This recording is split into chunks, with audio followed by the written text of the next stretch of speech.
думаю, такие вопросы, связанные с нашим соглашением, связанные и с НОЦом, и, конечно, перспективные направления, так, чтобы более конкретно все это увязать в нашем соглашении. Я хотел бы просто выразить свое соболезнование и Республике Саха-Якутия, и Якутскому научному центру, и Национальной академии наук Якутии. Поэтому, с вашего позволения, хотел бы предложить минуту молчания. Я у вас бываю практически каждый год, чаще, чем во многих других наших региональных научных центров. Ну и очень важно, что у нас хорошее, так сказать, взаимопонимание с руководством Якутии по многим вопросам. Россия оказалась жесточайшей экономической, политической и, что чрезвычайно важно, технологической блокадой. Поэтому основная задача, которая сейчас стоит перед Академией наук, как мы понимаем, сибирское отделение здесь, наверное, наиболее понимающее, это, конечно, преодоление вот этой технологической зависимости, попытка наверстать то, что мы упустили за 30 лет, и в ряде случаев то, что мы можем сделать, не догоняя, а можно сделать опережать события. И, естественно, я в основном те вопросы, которые ставил, они касались академического сообщества, которое входит в систему сибирского отделения, но мы не отрываем от себя Национальную академию наук Республики Саха-Якутии. Про это тоже шел разговор. Значит, шел разговор и о взаимодействии с теми новыми инструментами, которые появились, очень непростые, но они появились. Это носы, там Запевало является по очень сложному северному носу, очень сложный нос. Сейчас, говоря, мы даже удивляемся, как вы на это пошли. Так, 5 субъектов федерации. Вот. Но Запевалой, безусловно, является и ваш Северо-Восточный университет, Федеральный университет и Академия наук Якутии при непосредственном участии и организации Сибирского отделения, ну и, так сказать, руководство Сибирского отделения тоже.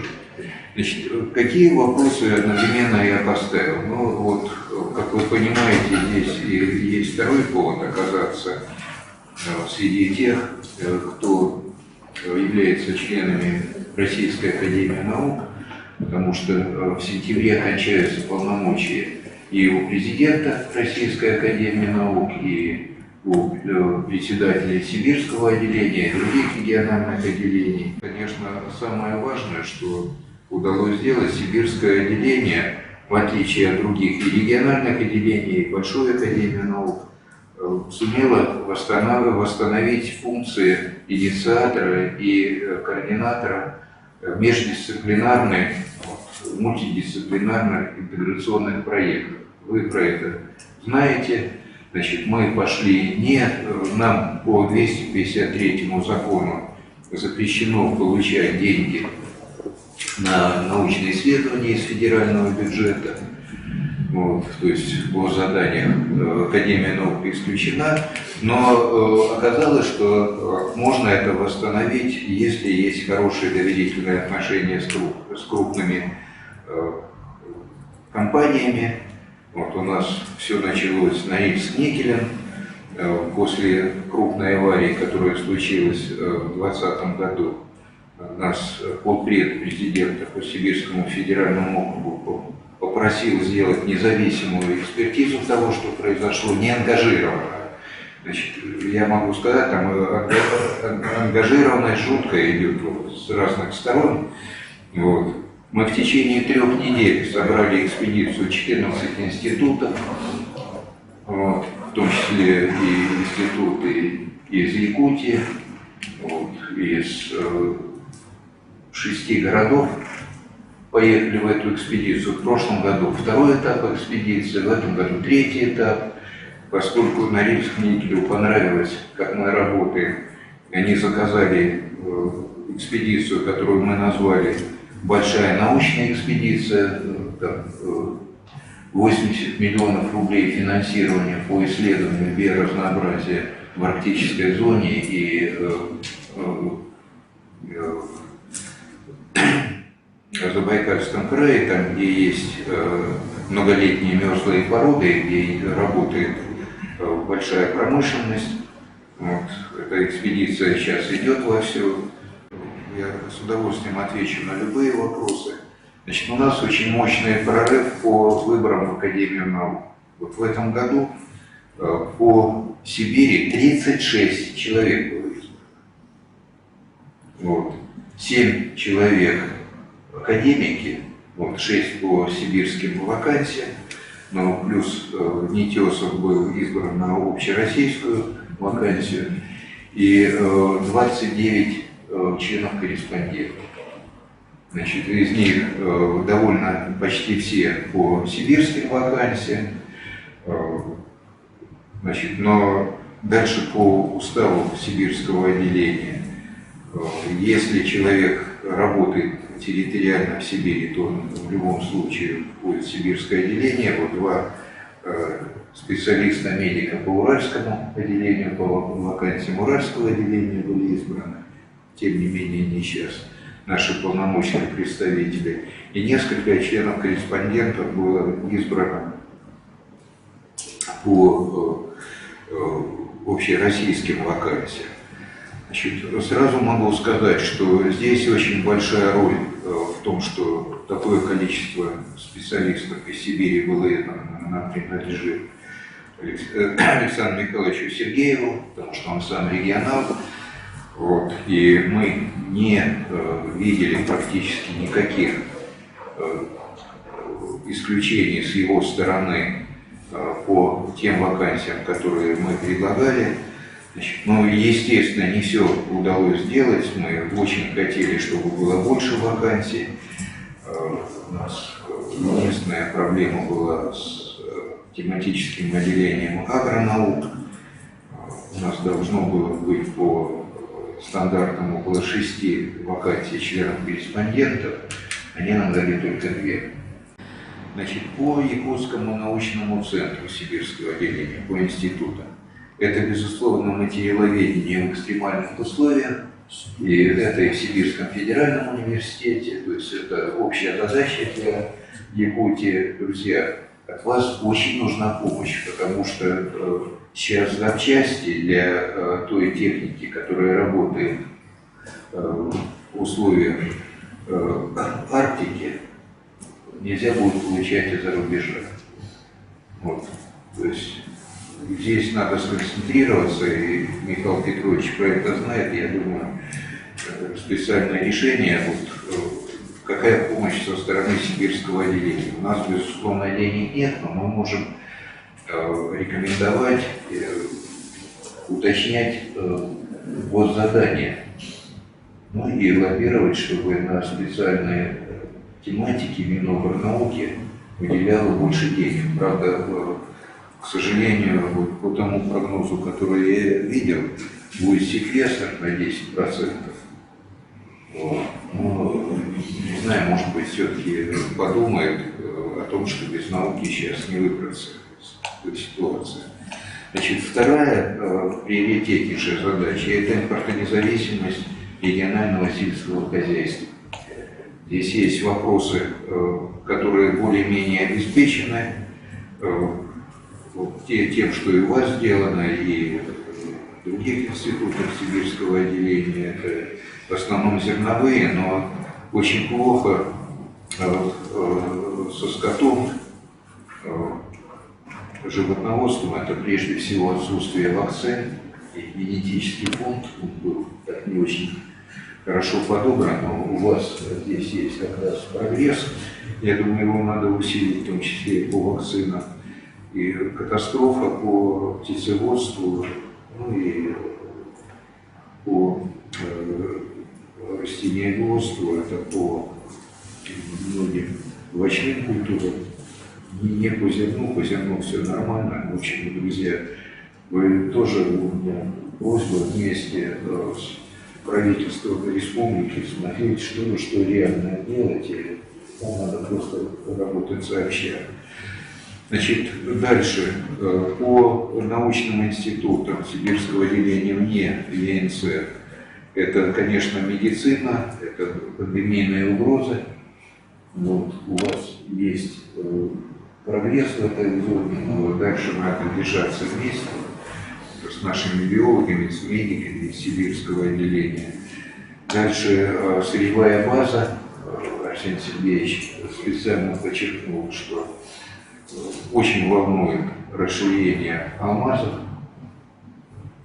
в сырьевой базе, потому что за десятилетия не было ничего нового открыто, и единственная надежда, она как раз на академические институты, где можно не формальные подходы принять. Дальше важнейшие проблемы. Я с ним согласен, с Арсением Сергеевичем. Он сказал, вот, Димон, академическая наука и Росгидромет думает про глобальное изменение климата, содержанием СО2 в атмосфере. На самом деле все, что происходит, это десятки лет вперед, а может быть сотни тысяч лет вперед. А вот то, что касается устойчивости сооружений инженерных, это проблема, которая вот так вот за глотку берет.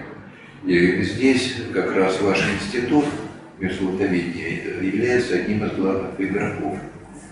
Поэтому, так сказать, тоже, так сказать, надо продумать, как нам держаться вместе. Я что могу сказать, мы в Сибирском отделении, тоже вопреки тому, что делает Академия, создали несколько научных подразделений прямо внутри Сибирского отделения. Это не институты, мы их называем центрами. Вот есть научно-исследовательский центр НИЦ «Экология». Там очень активный руководитель, он руководитель Норильских экспедиций, Юркевич. Значит, и они работают по всей России уже по многим вопросам, в том числе помогают своими методами физическими, так сказать, определять устойчивость, делать прогнозы. Я думаю, что с Михаилом Николаевичем это, безусловно, можно было бы, так сказать, так, консолидированно сделать намного быстрее. Ну и, наконец-таки, это общее согласие, это криохранилище коллекции семян федерального масштаба, это хранилище судного дня. Значит, поддержка идет общая, вопрос нерешенный, надо договориться и дальше уже действовать. Это ведомственная принадлежность этого объекта. Либо это филиал Питерского института, либо, честно говоря, хотелось бы, чтобы эта структура была чисто сибирская, хотя она федерального значения. Ну, Сибирское отделение тоже федерального значения. Наконец-таки сегодня утром у меня был длительный разговор с академиком Розановым Алексеем Юрьевичем. Значит, он считает, что, может быть, здесь, в Якутии, сделан еще один научный центр мирового значения по палеонтологии в районе столбов Ленских. Там, по мнению палеонтологов, уникальное отложение, как он сказал, 60-70% всего, что в мире известно по в той геологической зоне, оно находится именно у вас. Вот. Там не очень сложно поднять систему. Я не исключаю, что она могла бы быть как раз структурой академии в Якутии.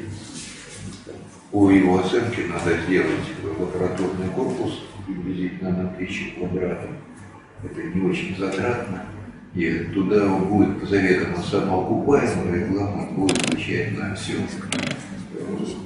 И Россию, и весь мир, но, так сказать, структуры поддерживающие есть в Северо-Восточном федеральном университете ВОЗ.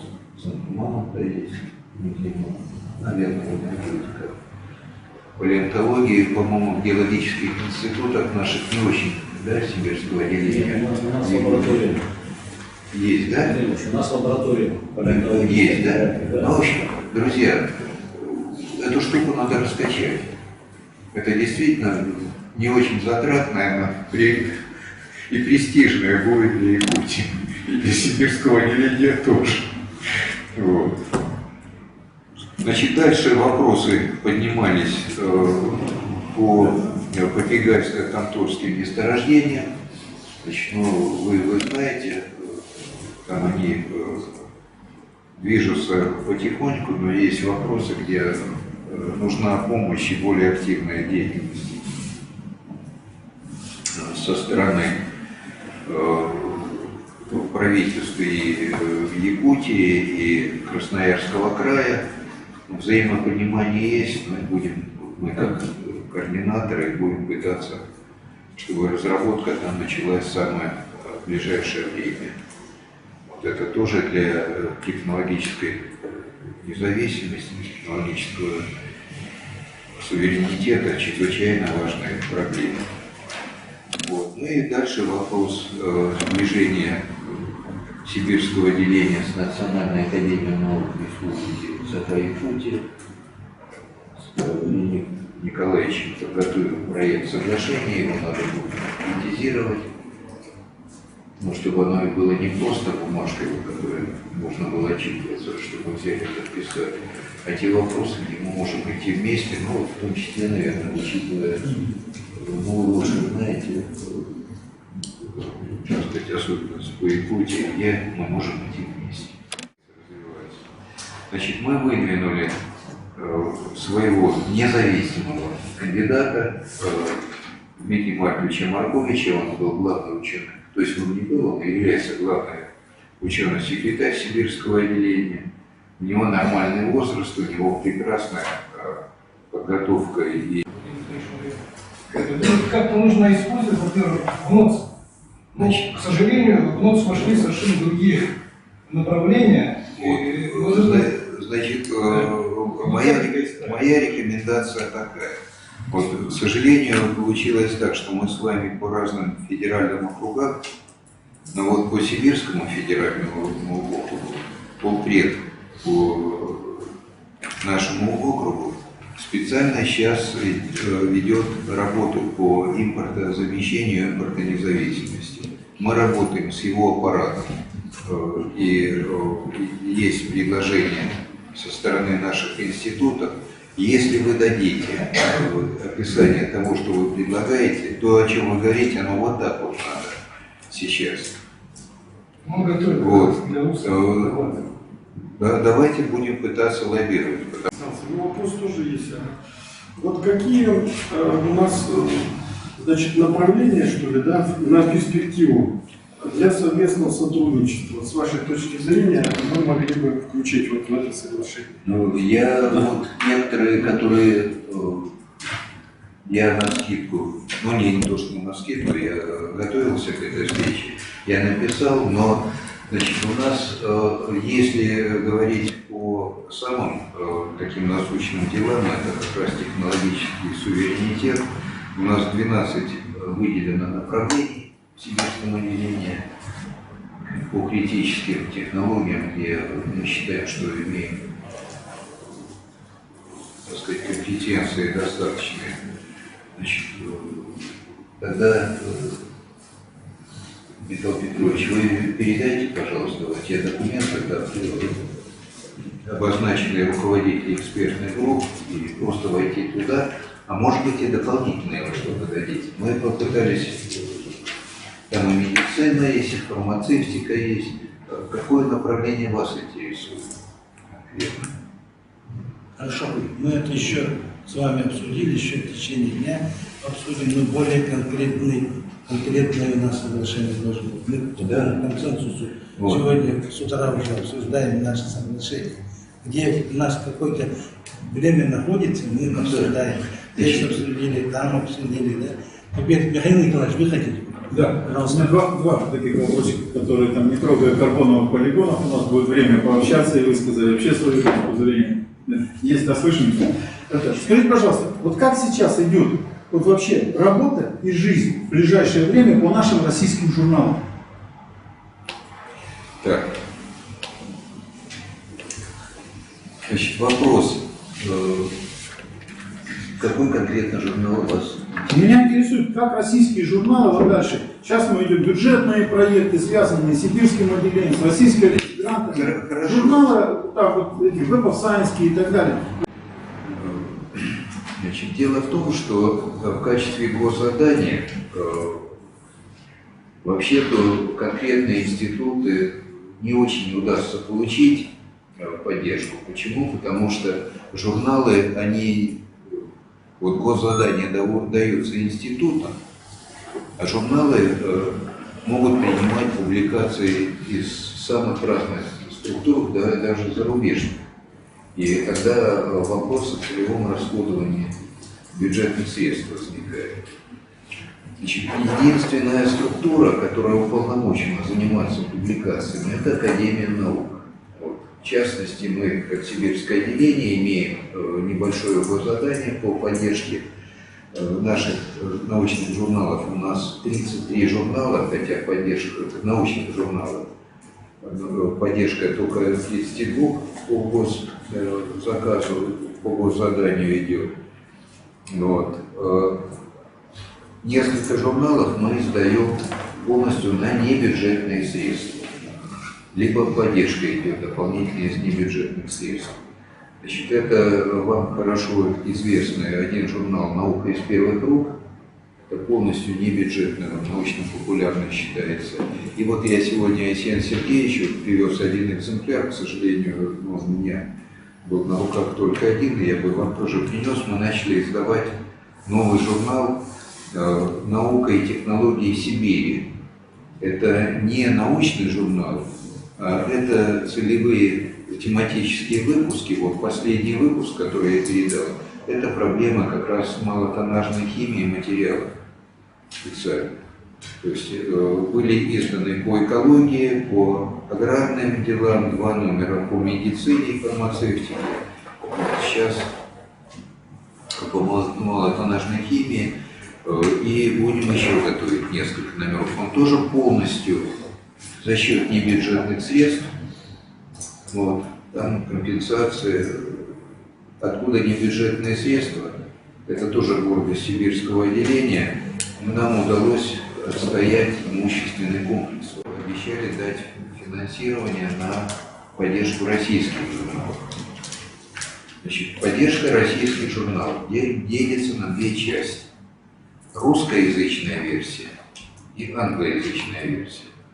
Вот под русскоязычную версию есть небольшие, если это академические журналы, есть небольшая поддержка со стороны федерального бюджета через госзадание, либо большой академии наук, либо региональном отделении. Вот. По англоязычной версии там ситуация следующая. Тоже идет большая буза по поводу, ну, во-первых, вы знаете, что сейчас многие издательства зарубежные перестают, ну, либо дистрибьюторы распространять журналы российские, либо не берут российских авторов. Значит, если бы было дополнительное финансирование российских журналов, то можно было бы расширить их объем. То, что дается за рубеж, можно было бы публиковать в российских журналах. Значит, мы с нашим полпредом обратились на имя Чернышенко, ответственного за науку по этим вопросам, в правительство России. К сожалению, оттуда пришел молчок. Короче, пока ответа на это нет. То есть мы опять сидим, мы же прекрасно знаем, что финансирование журналов, и наш журнал «Биосфера Земли» — это финансирование бюджетными средствами двух институтов. И мы его держим. Уровень журнала хороший. Да. Но это до определенного времени. До определенного времени. Давайте как-то. Я просто... Вот. Значит, все, вот этот вопрос, Да. извините. Значит, кстати, и у Александра Михайловича Сергеева, и у Геннадия Яковлевича Красникова, и у Валерия Дмитрия Марковича Марковича это, так сказать, в программе выборной стоит. Вот. Но ситуация, знаете, не понимает в правительстве. Если смотреть на ситуацию с Китаем, Китай вкладывает огромные средства. Публикации у них журналы стали мирового уровня. Прекрасно изданы, прекрасно распространяются. У нас считают, что это не важно.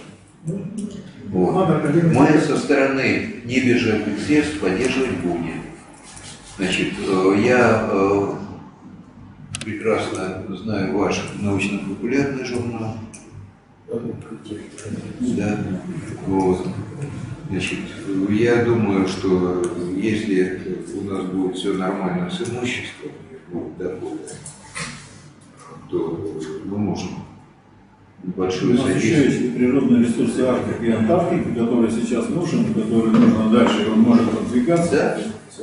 Да. Следующий вопрос. Вот сейчас один момент. Значит, предлагаю вот эти материалы давать наука и технологии Сибири. Если это практическое назначение, мы как раз договаривались про геологический специальный выпуск. Вот. Значит, он стал сразу окупаемым, этот журнал. Его китайцы уже переводят на китайский язык, платят. В России от первых номеров мы уже получили несколько десятков миллионов рублей заказов от крупных компаний. Так что... Итак, второй вопрос, за который мы несколько раз поднимали. Все-таки у нас есть, был всегда Якутский научный центр, сейчас у нас создался ФИЦ. И вот за 2 года после того, как произошли эти преобразования, у нас с вами, вот помимо институтов, входящих в ФИЦ, у нас даже нет совместных каких-то обсуждений и работ. У нас был региональный объединенный ученый совет, правда, по Якутии. Был такой. Ну, типа нашего объединенного научного совета тематического был, когда Якутский научный центр был координатором. В 2013 году координирующие функции убрали. Михаилу Петровичу запрещают заниматься координацией. Давайте. Запрещает. Академия наук запрещает. Не Академия наук. Академия, понимаете, Якутский научный центр – это обычная научная структура, это научное учреждение, у которого есть госзадание, которое не входит в координацию, функция координации. Вот. Значит, если вы не смогли договориться на своем уровне в Иркутске, мы эту проблему решили, создав иркутский филиал. Вот так сейчас собираются все вместе, договариваются, дальше помогают нам и им работать с властью региональной. Вот. И работа получается, хотя там вообще нет научного центра. Точнее, есть научный центр 3-й категории, сейчас, которые поглотят. Вот. Значит, есть одна еще важнейшая проблема по регионам, это институты 2-й категории. Вы знаете, что они по всем нормативным актам обречены на вымирание. Программы развития вы не можете получить от Минобрнауки, приборы не можете получить. Ребята, умирайте. Вот. выйти из этого, значит, по крайней мере, с Сергеевым мы договаривались, и Фальков, я с Фальковым тоже говорил по этому поводу, убрать вообще рейтингование. Потому что для регионов, особенно для регионов, это убийственная вещь.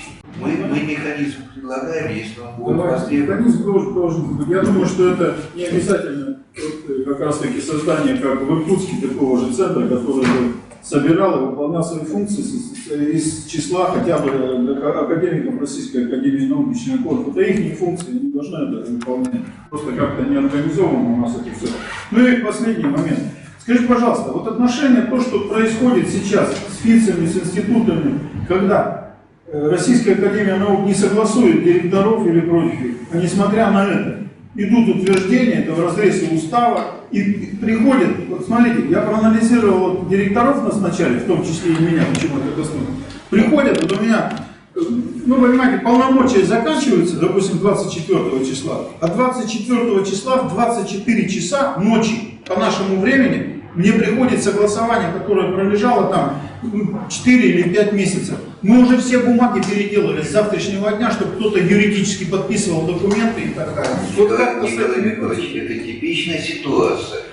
Значит, чем занимается сейчас сибирское отделение? Я прошу прощения, мы сейчас работаем в режиме обкома партии, разбирая конфликты. В основном конфликты, связанные с назначением. Вообще то, что касается назначения руководства, моя точка зрения, надо возвратиться все-таки к системе не вот этих вот формальных выборов, когда весь трудовой коллектив голосует. Во-первых, можно не изменяя ЗОТ, внести в устав поправки, что избирает конференция трудового коллектива, а представительством конференции оно регулируется обычно ученым советом. Вот у вас такого не было, а по другим институтам там было, там 80% это рабочие. Они избирают директора научного института. У нас были проблемы. Какая-то информация о увеличении финансирования академической науки, вообще науки в стране? Да, есть информация. На следующий год с весом 10%. Мы сейчас находимся в критической точке. То есть то, что сейчас идет в стране, то есть вокруг России, требует восстановления статуса науки. Вот. К сожалению, решение принимается на том уровне. Сергеев имеет доступ к первому лицу. И даже при позитивных резолюциях первого лица много дальше, так сказать, пускают под отхвост. Так, желающие выступить? Да, значит, 5 минут максимум. Меньше. да, хорошо. Значит, последние годы Академия наук Республики Саха-Якутия при поддержке главы республики, правительства республики выполняет очень важную функцию, объединяет актуальные научные исследования и направления для республики через важные такие формы в последнее время. Это комплексные научные исследования, 160 миллионов ежегодно выделяется. Это научно-образовательный центр, 55 миллионов. Российский научный фонд, 30 миллионов. Я еще помельче масштабом, это общественный заказ, Вилюйская экспедиция. И поэтому мы не различаем сегодня ученых по ветвям, это университет, это ФИЦ или Академия наук. Эти важные проекты, я думаю, в перспективе будут развиваться. Но Академия наук в последнее время сложилась достаточно серьезная проблема с помещением. Вот у нас за счет развития наших отделов, энциклопедистики, этносоциальных исследований и исследований мамонта и фауны, мы буквально здесь сидим на головах, и у нас никаким нормативам уже физическим не соответствует. Мы хотели бы попросить вас, может быть, не совсем эффективно использовать, или есть свободные площади Федерального исследовательского центра, это или производственные, или офисные. Мы на каких-то направлениях совместных научных исследований, будь то научные лаборатории молодежные, какие-то другие направления НОЦа, мы хотели бы иметь льготные какие-то арендные условия по аренде помещений ФИЦа. Это первый вопрос. И второе, это совместное использование научного оборудования и лабораторной базы ФИЦа или Академии наук через создание центров коллективного пользования. Есть у нас малое... Есть или нет ЦКП? К сожалению, было много разговоров, но в последнее время вот эти центры не используются.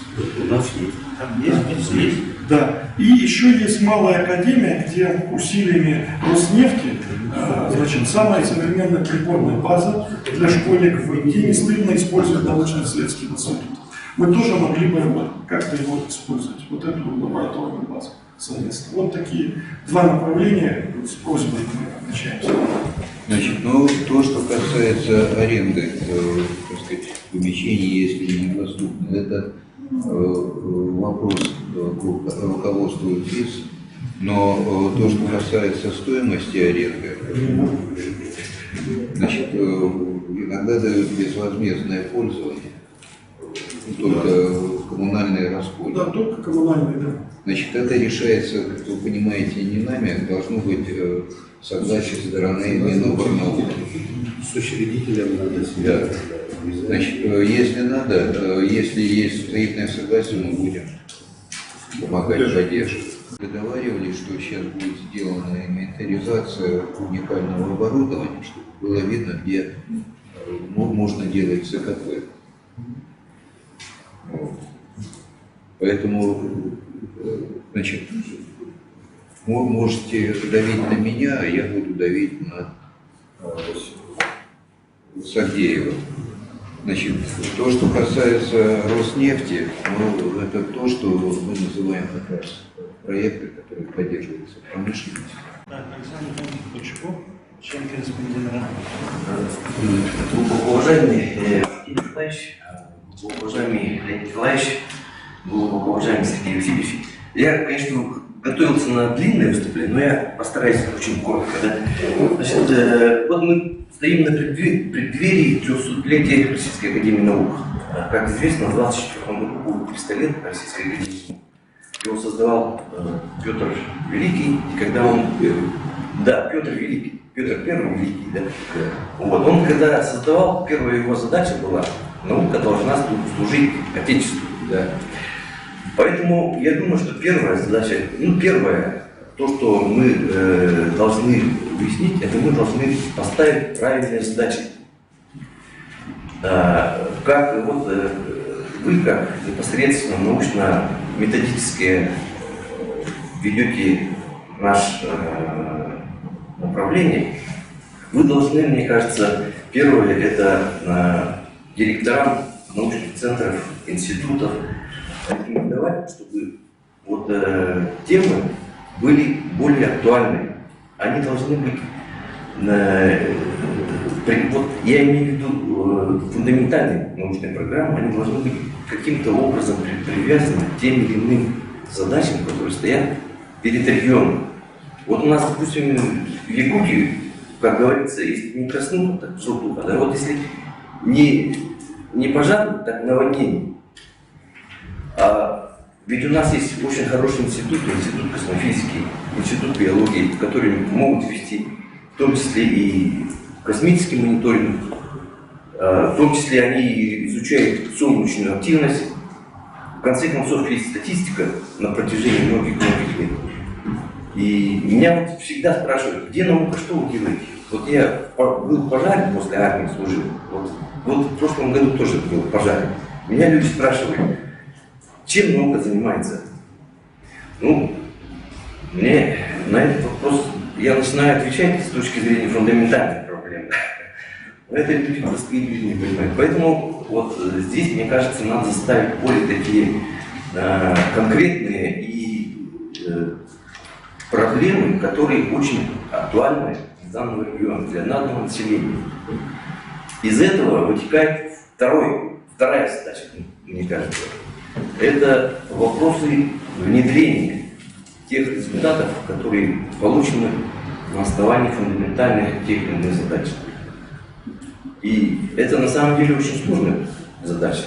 И вот созданием тех же отделов по внедрению мы эту проблему не решим.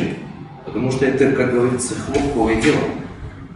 как в Узбекистане. Поэтому надо, в первую очередь, мне кажется, самих ученых нацеливать на то, чтобы они сами внедряли. А для этого должна быть провозглашена. Для чего вообще, говоря, создаются новые, да, вот, чтобы люди зарабатывали на этом, люди ощущали это. Вот. В 60-х годах, когда Юрий Алексеевич полетел в космос, там же онлайн, телевидение было же онлайн. В то время как мы этим вообще не верили, да? Поэтому вот в этом отношении, мне кажется, не надо, наоборот, нужно ученых и вообще коллективы настраивать на то, чтобы они ориентировались именно на коммерцию, может быть, и на создание каких-то научно-производственных предприятий в рамках с участием того же сибирского отделения, тех же институтов. И это, кстати говоря, вот в конце 90-х, начале 2000-х годов очень хорошо работало в некоторых институтах. Но почему-то сейчас это, к сожалению, забыто. Вот. И вот сейчас стоит очень большая проблема, это проблема энергетики. Мы, опять же, эту проблему немножко обходим стороной. Это проблема 21 века, проблема энергетики. Это внедрение новых способов, технологий. А у нас в Якутском научном центре только один институт, и то там один отдел, малокомплектный отдел, занимается энергетикой. Это никуда не годится, это надо развивать, это направление будет. Если не будем решать, так это будут решать наши предшественники, вернее наши последователи. Вот, поэтому есть и задачи, и все задачи, мне кажется, вот люди видят, но только надо его очень правильно сформулировать. Вот. И в конце я хотел бы, Валентин Николаевич, к вам обратиться. Мне кажется, что на сегодняшний день мне так кажется, вы наиболее человек, наиболее прошедший все этапы и наиболее опытный в сибирском отделении, который мог бы сейчас в новых реальных условиях возглавить сибирское отделение. В 2013 году, когда была кардинальная реформа Академии наук, честно говоря, она была направлена, чтобы решить многие вопросы, в основном в центральной части Академии. Но были затронуты при этом и региональные отделения, которые выполняли ту функцию, о которой вы говорите. Значит, позиция нынешнего руководства сибирского отделения, она полностью солидарна с вами. Академия наук – это государева структура, и мы государевые люди. Вот. Поэтому, по крайней мере, мое поведение, оно связано именно с тем, что надо решать государственные проблемы. Беда в том, что с 2013 года, даже не с 2013 года, а реально, когда передали институт в Миноборнауку, убрали инструменты влияния Академии наук на направление исследований. Опять-таки в том документе, который был с нашей подачи полпред передал в правительство, и мы договорились с полпредом работать дальше, это вернуть Академии наук возможности регулировать направление исследований. Но для этого нужны инструменты. Сейчас формально создан совет, который объявлен, он не стал работать, его создали, по-моему, не то в феврале, не то в марте, которые должны регулировать направления. Создали экспертные группы по направлениям, которые должны менять госзадания. Но вот здесь очень важен именно региональный аспект, потому что кто будет регулировать эти госзадания. Дальше есть один очень важный вопрос, который вы подняли. Значит, он, надо сказать, в региональных отделениях решен намного лучше, чем в Москве. Дело в том, что в региональных отделениях есть объединенные ученые советы по направлениям наук, которые объединяют не только членов Академии, но и директоров. Директоров и представителей и институтов, не только с погонами, и представителей университетов. Это в Большой Академии отсутствует. То есть у нас контакт небольшой есть. Но вот я сейчас как раз, так сказать, прорабатываю то, что надо будет сделать. Мы уже получили предложение от наших бурятских коллег. Директоров надо собирать, они не члены Академии. Вы знаете, у нас членов Академии, директоров очень мало. Очень мало. Они, директора сейчас, ну вы знаете, как они назначаются, это предыдущий вопрос. И они потеряли связь с Академией. Вот попытаемся сделать, вот, я не знаю, можно назвать школу, можно семинары назвать. Буряты предлагают свою территорию, там, заодно на Байкал, чтобы собраться и поговорить. Если вы будете поддерживать это, мы, безусловно, сможем. Очень коротко. Владимир Николаевич, вы в вашем выступлении привели пример Норильской экспедиции, которая была организована как раз сибирским отделением. Да, там в том числе и наши институты, которые работают в Якутске, принимают участие. В частности, Институт проблем нефти и газа очень активно работает.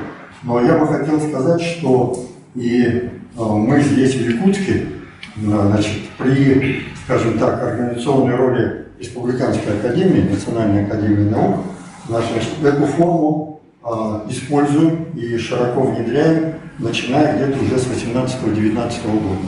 В частности, значит, в 2020-2021 году, значит, по соглашению с компанией «Алроса» была, значит, проведена комплексная так называемая Вилюйская экспедиция, которая включала 3 проекта.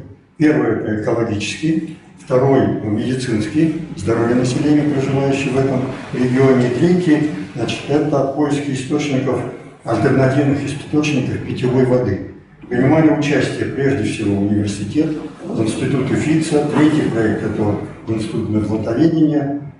Причем надо сказать, что, во-первых, сумма была немаленькая – 134 миллиона за 2 года, а самое главное, что полученные результаты, они уже сейчас готовятся к внедрению, причем внедрению на уровне, значит, как правительства нашей республики, так и конкретных муниципалитетов по исправлению тех, скажем так, проблем, тех выявленных узких мест, которые, значит, определяют как раз вот степень благополучия в этих направлениях. Экология, здоровье населения прежде всего.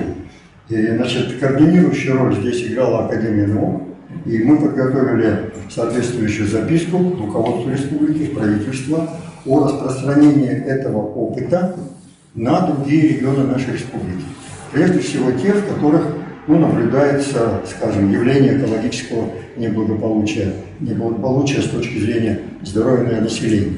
То есть эту форму мы тоже активно используем, и компании нас поддерживают. И второе, значит, что я бы просто хотел отметить, может быть, это было бы интересно и полезно и в других регионах, значит, начиная с прошлого года, благодаря инициативе правительства республики и конкретного Министерства образования и науки нашей республики, значит, мы начали проводить, пока еще небольшие по объему финансирования исследования, так называемые в рамках общественного заказа. То есть те пожелания, те предложения, которые выдвигают группы населения республики в определенных районах, вузах, общественные организации, значит, они далее проходят экспертизу с точки зрения именно научной составляющей, что надо сделать для того, чтобы решить те вопросы, которые выдвигает группа населения. Значит, и дальше уже вот министерство наше, значит, на конкурсной основе проводит финансирование этих исследований. Надо сказать, что первые результаты, которые были получены в прошлом году, в этом году это продолжается форма работы, они очень интересны, и это дает возможность ответа на те вопросы, о которых вот, Александр Михайлович, вы сказали, когда нас спрашивают, а что наука делает для людей прежде всего, мы уже вот, в республике имеем возможность отвечать на эти вопросы. Вот наука по запросу населения делает то-то, то-то, то-то. Такие-то результаты. Ну, например, значит, один из тоже таких нетривиальных результатов. Значит, люди же в горнодобывающих районах в первую очередь для объяснения экологического неблагополучия, значит, как говорится, всех собак вешают на горнодобывающую промышленность. Вот по Вилюйскому региону, это основной регион работы компании «Алроса», выяснилось, что компания, вообще горнодобывающая промышленность в этом регионе ответственна всего лишь за 10% от того экологического неблагополучия, того фона, который накапливался годами. 90% совершенно другие виноваты, совершенно другие источники экологического неблагополучия. Вот я просто хотел своим коротким выступлением подчеркнуть, что тот пример, о котором вы говорили, вот действительно вот такого рода примеры надо тиражировать. Это, во-первых, софинансирование конкретных прикладных научных исследований в интересах населения, в интересах регионов. Вот. И, во-вторых, это же дает и возможность финансирования и фундаментальных исследований. И самое главное, это ответ на вопрос, что делает наука, для чего нужна наука в целях обеспечения повышения уровня жизнедеятельности населения, вообще обеспечения всех аспектов благополучия в регионе. Спасибо. Спасибо большое. Так сказать, информация. Ну, во-первых, то, что касается общественного заказа, если у вас есть документ, результирующий, было бы неплохо его получить. Почему? Потому что у нас, вот я сказал, Центр экологии занимается подобными делами, просто можно было бы объединиться и друг друга дополнять. Значит, то, что касается ответа на вопрос, что делает наука, я Алексею Сергеевичу говорил, что сибирское отделение здесь может похвалиться. Я прошу прощения, это пример института катализа, где было дело. Мы полностью обеспечили импортную независимость российской нефтепереработки по катализатору. Полностью. Понимаете, институт катализа в прошлом году был в санкционный список включен, единственный из академических институтов. И думаю, именно по этой причине. Вот. Так сказать, пожалуйста, вот ответ. То, что касается влияния, так сказать, промышленности, вот я сказал, что результаты той экспедиции, которую сейчас ведет, там главная структура это ИСЭШ наш, она показывает, что нет, иногда хорошо. Вот, и про это надо открыто говорить. А основные главные бадания идут, между прочим, с ведомственными типа Россельхоз и так далее. Вот. И там надо иногда осаживать, хотя при этом не нам влетает, что вот от зеленых, что вот мы не поддерживаем промышленность. Здесь всегда есть разумная, так сказать, селедка. То есть, что мы хотим получить? Значит, вот то, что касается вопросов питьевой воды и так далее, это, друзья, вот эти вот вопросы, которые в Москве, может быть, и понимают, но они не столь насущны, как у нас. Мы, к сожалению, пока не можем восстановить программу, которая была в 80-е годы, программу в Сибири. Вот. Эта программа на уровне правительства была утверждена. Вот. Но шаг за шагом мы к этому идем. Нас бьют, но мы идем. Но я хотел сказать, что мы сегодня подготовили рамочное такое соглашение, да, между Академией науки и Сибирским отделением. И пока значит, это как бы рамочное соглашение. Ну, с вашего я разрешения. надеюсь, будет конкретизировано. Да. Вот ваше разрешение, все вот эти приоритеты, которые вы сейчас назвали, вы его дополнили, да, и, может быть, еще добавили те проблемы, которые есть. Да? Конечно. Ну, как Академия у нас, как координатор все-таки по региону и как высшее учебное высшее учреждение. Хорошо. Тогда очень благодарю нашу беседу. И я хотел бы сказать, что то, что вы отметили, да, Владимир Николаевич, мы включим наши соглашения по экологии, музей, да, и в этом соглашении в договоре, да, включим. И в самом конце хотели бы вручить вам наш подарок, это труды, отчет, прежде всего отчет за 2021 год Академии наук Республики Саха-Якутия. В отчете есть, и кроме этого, каждого академика краткая деятельность каждого академика. И далее здесь монографии есть. Особенно я бы хотел обратить ваше внимание на монографию Бурцева Анатолия Алексеевича, академика нашего. В этой монографии он прошелся как раз по всем нашим народным писателям.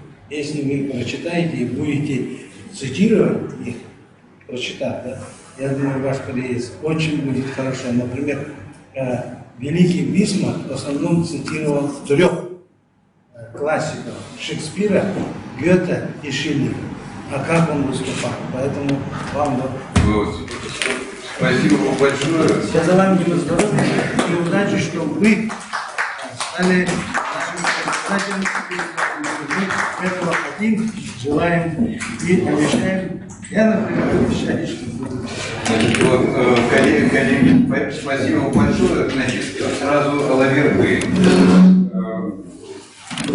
Я надеюсь, что к общему собранию, которое будет в сентябре, будет уже окончательно оттиражирован